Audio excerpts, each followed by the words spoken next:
Você vai saber já já nesse AVNews o que o Vasco está tramando para dar, quem sabe, em muito breve, uma alegria ao seu torcedor. Não é contratação, não estamos aqui para enganar ninguém. É sim uma alegria genuína. Você vai entender por quê no final desse vídeo. E você também vai saber que o técnico Ramon Menezes já começa a esboçar um time e um jogador querido pelo torcedor ganha, a princípio, a vaga de titular. Até esse momento, nada de penhora. Vasco espera receber o dinheiro de Marrone, espera o sócio torcedor para fazer seus pagamentos e ter pelo menos tranquilidade. Mas há uma certeza no clube: o Vasco precisa vender mais alguém em 2020. Essas e outras informações, além de 3 golaços do encerramento desse AVNews. Comemoração aos 70 anos do nosso, do seu, do meu Maracanã. O AVNews entra no ar já já, depois da guitarrinha.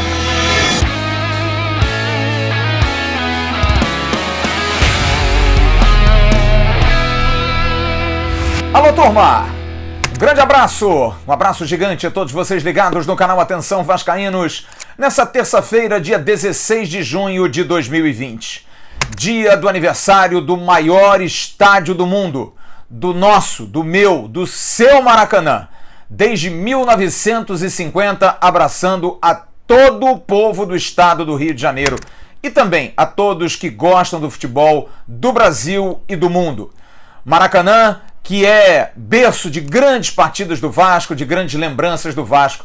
E no final desse vídeo nós vamos curtir 3 grandes lembranças que foram ontem levantadas na nossa live. O card está passando aqui em cima porque foi uma live imperdível com 3 monstros da história do Vasco e que fizeram grandes momentos no Maracanã. Roberto Dinamite, o artilheiro dos artilheiros, o Pequeno Príncipe, Giovani e Bismarck. Os 3 brilharam intensamente e cada um escolheu um gol no Maracanã. E você vai ver esses 3 gols. E no final desse vídeo também, preste atenção, uma notícia muito importante, exclusiva do canal Atenção Vascaínos, mais uma. A gente está correndo atrás dessa informação, olha, tem mais de 9 meses e a criança parece que vai nascer. Você vai saber detalhes já já.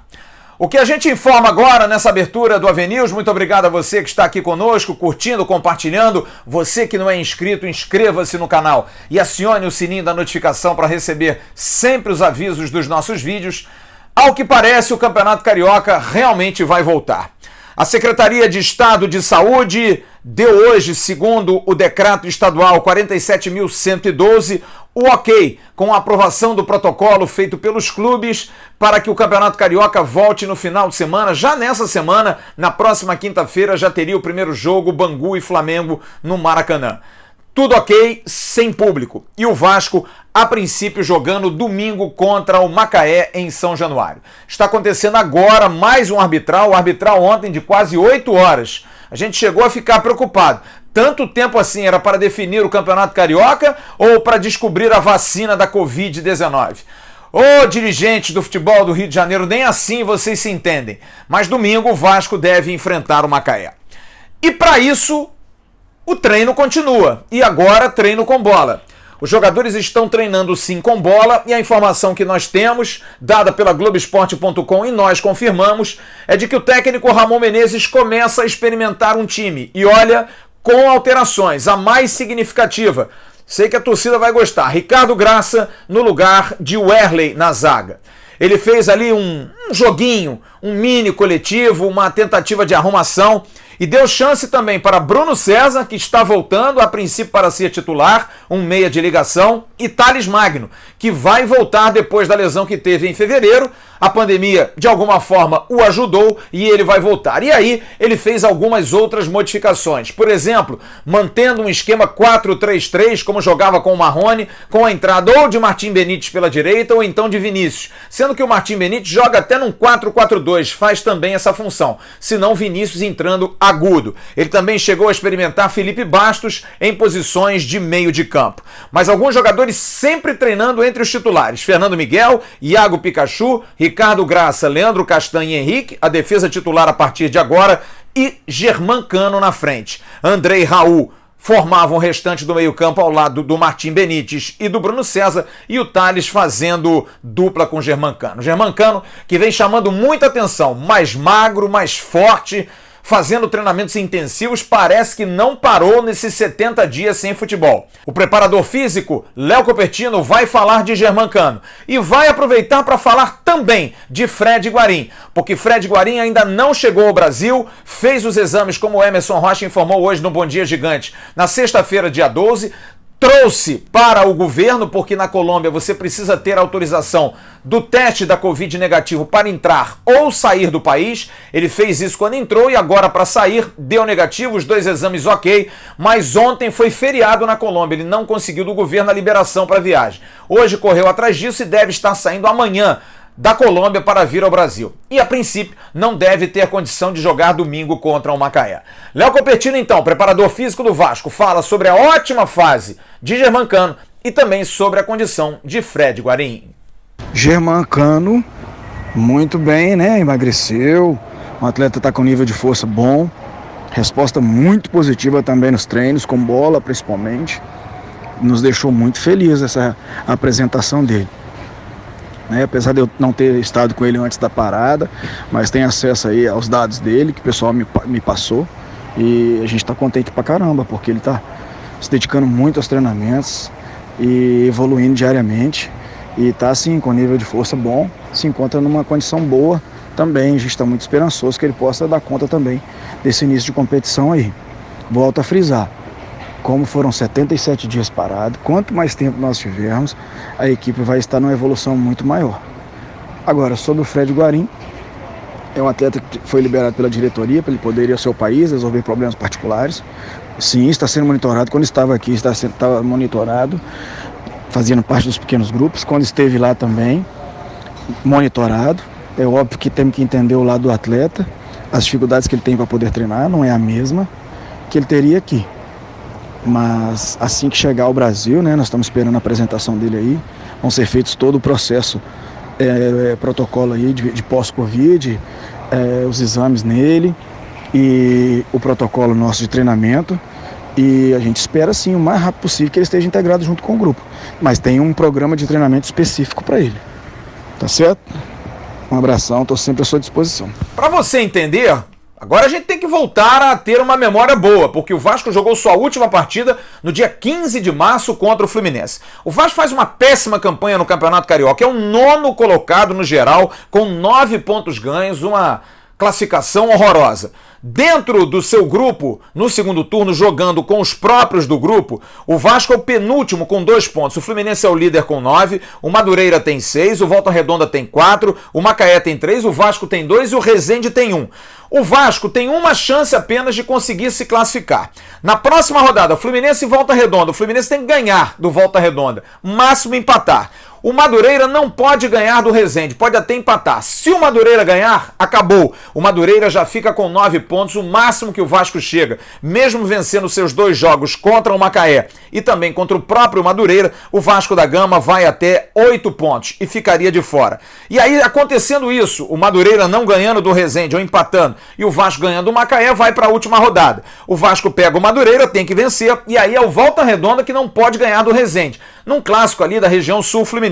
Se empatar ou perder e o Vasco ganhando do Madureira, aí sim o Vasco entra. Macaé e Fluminense não tem nenhuma importância. Aliás, sobre o Macaé, hoje o clube que vem jogar contra o Vasco domingo, deixou claro no seu Twitter oficial que a informação ontem de um fake, de um Twitter fake, gente soltando fake, e tem gente que embarca de que não teria nenhum jogador para jogar. Não, não é verdade. O Macaé vai ter jogadores, a princípio é a mesma equipe que vinha jogando o Campeonato Carioca, vai inscrever os atletas normalmente e o Macaé vai jogar contra o Vasco da Gama domingo sem nenhum tipo de problema. E para domingo também é uma dúvida. Eu hoje perguntei ao Fábio Monterrosso, gerente de marketing do Vasco. Vamos de que domingo? De Adora? Já que acabou o contrato? Lembra que eu disse da preocupação? E ele disse, domingo o Vasco, se jogar, voltando, tudo ok, será com a de Adora, até que a capa possa apresentar o seu novo material.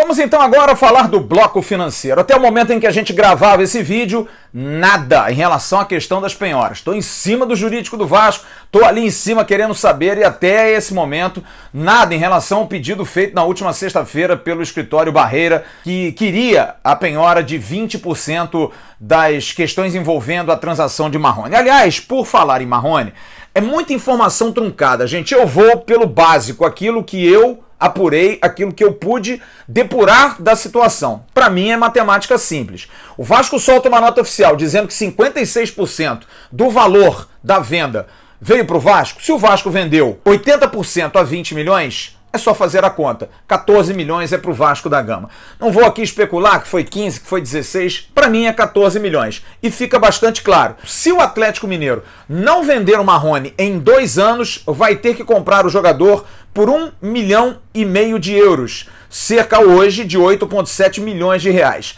Passados, no caso, 2 anos, janeiro de 2023, ele paga 1 milhão de euros, cerca de 5,8 milhões pela conversão da moeda hoje. Se pintar uma proposta antes disso, o Vasco tem direito a 14%. Esses valores seriam pelos 14% do Vasco dos 20 restantes. O Vasco na proporção de 70%, o Volta Redonda 30%. 70% de 20% é 14%. Eu vou pela matemática simples. O Vasco vendeu por 14 milhões de reais o jogador para o Atlético Mineiro. Também não sabemos se à vista. Hoje eu recebi uma informação que uma parte viria agora e a outra parte seria só em outubro. Mas não vou especular isso aqui. Não é oficial, eu não tenho essa informação oficial. Mas de qualquer maneira, a expectativa para que esse dinheiro entre antes dessa danada dessa penhora. E também vai entrar uma outra situação. O Vasco deve anunciar quinta ou sexta-feira o borderô da venda do jogo de domingo, Vasco da Gama e Palmeiras, o jogo retrô que passou na Bandeirantes. E vai juntar com a Batalha de Gigantes, que não foi assim essa maravilha, por isso essa demora.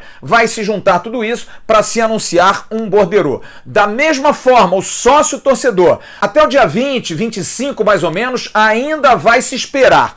Hoje a informação que eu tive é de que até agora entraram nos cofres do Vasco cerca de 13 milhões de reais. Mas ainda está na carência, tem muita gente que pode ainda renovar. O contador número 1 é que você está vendo aí, é do sócio geral, é de todo mundo. 123.830 torcedores são sócios hoje do Vasco. O contador 2 das renovações, 88.189. E aí, contabilizando essa grana toda, vai se fazer os pagamentos. Já ratifiquei isso hoje de novo com o responsável, ordem do presidente, pagar o que puder de salários. E a gente tem informação, como eu dei hoje no Bom Dia Gigante, de que o Vasco vai acertar 2 folhas, fevereiro vencendo em março vencendo em abril e também com fornecedores mais urgentes, acordos que precisam ser feitos. Agora, algo que é bastante claro, e a gente está aqui para dizer a verdade ao torcedor do Vasco. O Vasco vai vender mais um jogador. Precisa vender mais um jogador para fechar a conta. A venda de Marrone é para dar um alívio agora, com o sócio-torcedor pelo menos até o meio do ano também ter alívio. Mas o Vasco precisa vender um jogador. O Vasco vai vender um jogador. E olha, eu não estou pensando talvez muito longe da realidade. A entrada de Ricardo Graça como titular agora também vem pelo lado da valorização profissional. O Vasco tem os seus 3 maiores ativos como titulares. Ricardo Graça na zaga, Andrei como volante e Thales Magno na frente. São esses os 3. Um desses 3 vai deixar o Vasco esse ano, infelizmente. A gente tem que desapegar, mas o Vasco precisa de grana. Mas essa informação é correta. O Vasco tem que e vai vender um jogador ainda esse ano. Mais um no caso. Vamos então àquela informação que eu estou correndo atrás há muito tempo. Você que é novo no canal, você talvez não tenha visto. O card vai passar aqui em cima. Foi um especial que nós fizemos no ano passado com o João Ernesto, que é diretor-geral do Centro de Memórias do Clube de Regatas Vasco da Gama. É o guardião da nossa história. Na ocasião, ele me deu uma ótima entrevista falando da perspectiva que o Vasco teria do reconhecimento de 2 campeonatos, mas a princípio por um o Vasco lutaria mais, o de 1953, o torneio chamado Rivadavia Correia Meyer, que aconteceu no Rio e em São Paulo. e que foi reconhecido pela CBD à época, Confederação Brasileira de Desportos, e pela FIFA como quase um mundial de clubes. Aconteceu entre os dias 7 de junho e 4 de julho de 1953 com 2 sedes. E o Vasco foi o campeão. E esse reconhecimento o Vasco está buscando na FIFA. Eu vou já dar detalhes. Eu quero explicar o que foi esse torneio Rivadavia Correia Meia. Como eu disse, no Rio de Janeiro, grupos. Botafogo foi o segundo melhor colocado do torneio Rio-São Paulo de 53. O Hibernian, bicampeão escocês, que veio ao Brasil, segundo os jornais da época, disputar um mundial de clubes. O futebol escocês era com mais prestígio do que o futebol inglês. O Fluminense, o terceiro melhor colocado no torneio Rio-São Paulo e que foi convidado no último minuto porque viria o Nacional de Montevidéu, que acabou não podendo vir. E o Vasco da Gama, o melhor colocado no torneio Rio-São Paulo de 1953. No grupo de São Paulo, o Corinthians, o melhor paulista classificado no torneio Rio-São Paulo de 53. O Olímpia do Paraguai, vice-campeão do seu país, mas líder na época do convite. Na época, inclusive, o Paraguai era campeão da Copa América, era o futebol mais forte do continente. O São Paulo Futebol Clube, o segundo melhor paulista no torneio Rio-São Paulo, e o tricampeão português, 51, 52, 53, o Sporting de Lisboa. Jogaram cada grupo na sua sede.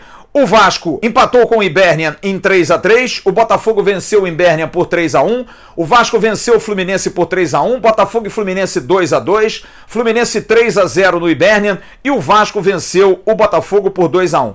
O Vasco classificou-se junto com o Fluminense para a segunda fase do torneio. No outro grupo, o São Paulo foi o melhor classificado e o Corinthians foi o segundo melhor classificado. Na semifinal, São Paulo e Fluminense fizeram 3 jogos e o São Paulo ganhou 2 jogos e perdeu 1 e foi para a final. E o Vasco pegou o Corinthians e venceu o Corinthians por 2 vezes. 4-2 e 3-1. E na final, no primeiro jogo em São Paulo, o Vasco venceu por 1-0 e no segundo jogo, você está vendo fotos aí, o Vasco venceu o São Paulo por 2-1 com o Maracanã, com 49 mil espectadores. O Vasco da Gama que teve, você está vendo a foto dele aí, Pinga, com 6 gols, o grande Pinga como artilheiro da competição. Você está vendo a formação, o time campeão, Hernani, Augusto e Haroldo, Eli, Danilo e Jorge, Sabará, Maneca e Pojucã, Pinga e Dejair, o técnico lendário Flávio Costa. Pois bem, o Vasco fez um dossiê através do João Ernesto, terminou a revisão de um livro sobre 1953. Amanhã vai acontecer uma reunião do João Ernesto com o presidente do Vasco, Alexandre Campelo. O Campelo vai receber aí um material, vai ter todo o material, o requerimento para que a CBF saiba do pleito que o Vasco está querendo, o Vasco está lutando. A CBF tem que dar o aval, o Vasco vai pedir esse aval da CBF. E aí, está nas mãos do presidente Alexandre Campelo fazer o encaminhamento para a FIFA. O Vasco vai querer o reconhecimento na FIFA do título do torneio Rivadavia Correia Meia de 1953. Preparou um grande material. João Ernesto é um craque. Fez um livro em várias línguas e vai encaminhar através do presidente Campelo, que tem que dar o aval. Vamos lá, presidente. Vamos analisar com calma, com carinho, porque esse é um grande anseio de toda a nação cruzmaltina, para que isso vá à FIFA e o Vasco possa ser reconhecido como campeão mundial. Estava no forno. Há mais de 9 meses fizemos essa entrevista. Hoje temos a notícia. Amanhã acontece uma reunião. Está muito próximo do Vasco, tendo o ok da CBF, ir à FIFA com o seu pleito de ser reconhecido como campeão do mundo de 1953, ganhando a final aqui no Maracanã. O Vasco venceu no Maracanã, que hoje completa 70 anos. E pra gente concluir esse AVNews dessa terça-feira, recheado de informações, lotado de informações, e que informação boa é essa, exclusiva do canal, vamos ficar em cima, cobrar que o Vasco possa encaminhar à FIFA esse pedido. João Ernesto é muito competente e com certeza fez um trabalho brilhante. Eu vou homenagear o Maracanã 70 anos com os 3 craques que estiveram ontem na nossa live. Roberto Dinamite, Bismarck e Giovani, que tantas glórias e tantas alegrias deram a todos nós vascaínos. Cada um escolheu um gol. E a gente vai fazer aqui um varandão da saudade porque a gente merece.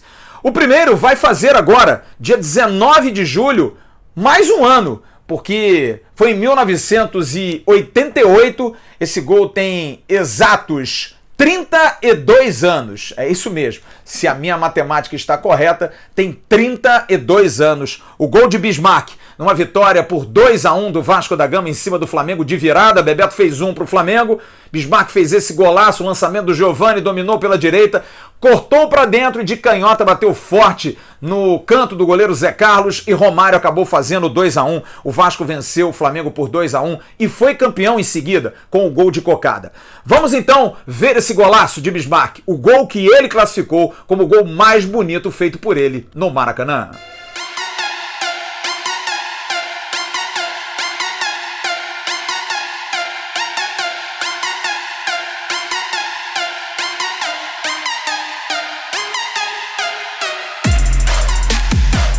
O outro craque que estava ontem na nossa live também, o querido Giovani, pequeno príncipe, cracaço de bola, humilde, disse que não fez muitos gols, fez mais de 40 gols com a camisa do Vasco, mas no Maracanã fez um gol muito especial. No dia 4 de agosto de 1984, só um craque faria esse gol.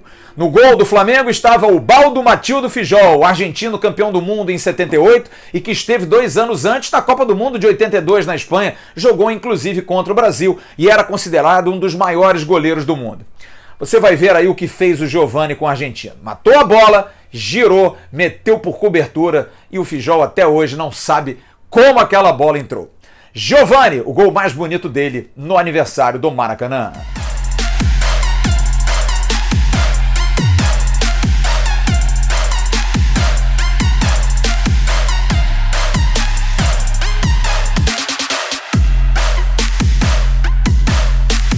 E para concluir, não poderia deixar de citar Carlos Roberto Dinamite de Oliveira, o Roberto Dinamite, que em 9 de maio de 1976 fez o gol mais bonito do Maracanã. Sem dúvida, um dos gols mais plásticos da história do estádio.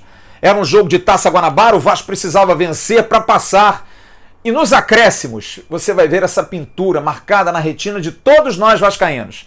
Cruzamento de Zanata, Roberto Dinamite mata no peito, dá um lençol em Osmar Guarnelli e no final a história todos nós conhecemos. Roberto escolheu esse como seu gol mais bonito. Poderia também escolher gols da sua trajetória em 1974, jovem ainda, artilheiro do Brasil com o Vasco campeão, ou então os 5 gols contra o Corinthians, ou então os muitos golaços que fez contra o Flamengo, sempre decisivo, mas escolheu esse. Vamos curtir então o golaço de Roberto Dinamite, que encerra o Avenews dessa terça-feira. Parabéns ao Maracanã, parabéns a todos nós. O Maracanã é do povo, é do estado do Rio de Janeiro e sempre será nosso. Um grande abraço a todos vocês. Tchau, turma.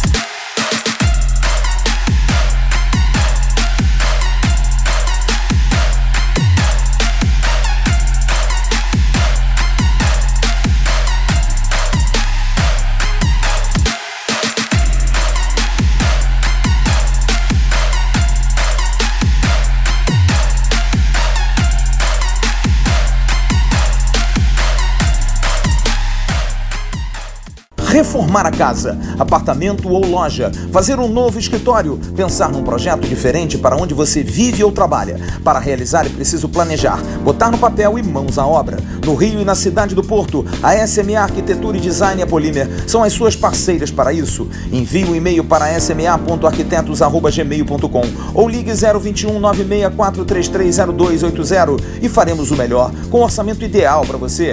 SMA Arquitetura e Design e Polímer, juntas e em qualquer distância para atender.